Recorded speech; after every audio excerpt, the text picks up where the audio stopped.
আসসালামু আলাইকুম। স্বাগত জানাচ্ছি গুজামিল টিভি নিউজের রাতের সর্বশেষ সংবাদ শিরোনামে। আপনাদের সাথে আছি আমি মিজানুর রহমান, আর আপনারা শুনছেন গুজামিল টিভি নিউজ। জানিয়ে দিচ্ছি রাতের সর্বশেষ সংবাদ শিরোনামগুলি। ইবিতে হ্যাঁ ভোটের পক্ষে জাতীয় ছাত্রশক্তির প্রচারণা সভা। গ্রিনল্যান্ডের প্রধানমন্ত্রীর সঙ্গে বৈঠক করবেন ডেনমার্কের প্রধানমন্ত্রী। 5 যুগ পর ডাকসুর উদ্যোগে ঢাবির কেন্দ্রীয় মসজিদ সংস্কার। জনসভায় চেয়ারে বসা নিয়ে বিএনপির যুবদলের সংঘর্ষে আহত 30। দেশে প্রথম পূর্ণাঙ্গ স্পেশালাইজড ডেন্টাল হাসপাতাল চালু। এবং কেরানীগঞ্জে বিএনপির 3 শতাধিক নেতাকর্মীর জামায়াতে যোগদান। শুনছিলেন আমার দেশ পত্রিকার সর্বশেষ সংবাদ শিরোনাম। দৈনিক যুগান্তর সর্বশেষ সংবাদ। গাজীপুরে ধানের শীষের পক্ষে নির্বাচনী প্রচারণায় নেমেছে যুবদল। দেশে প্রথম পূর্ণাঙ্গ স্পেশালাইজড ডেন্টাল হাসপাতাল চালু। যারা কেন্দ্র দখলের চিন্তা করছেন তারা বাসা থেকে মা বাবার দোয়া নিয়ে বের হয়েন।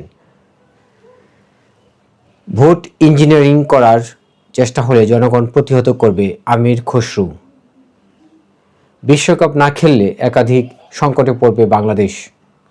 ঢাকা বিশ্ববিদ্যালয় কেন্দ্রীয় মসজিদের উন্নয়নে সহায়তার আশ্বাস ধর্ম উপদেষ্টার।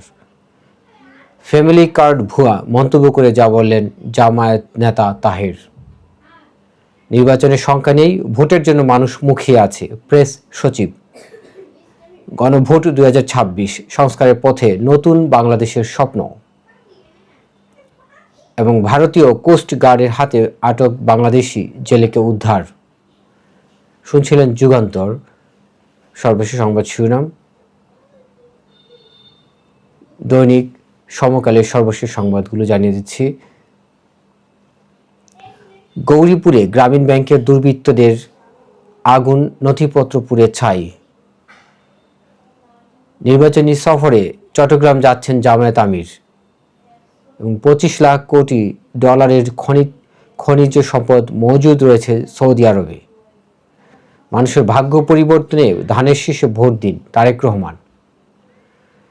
দর্শক, এই ছিল এখনকার মতো রাতের সর্বশেষ সংবাদ শিরোনামগুলো। দেশের প্রধান দৈনিকের আলোকে প্রধান সংবাদ শিরোনামগুলো শুনলেন।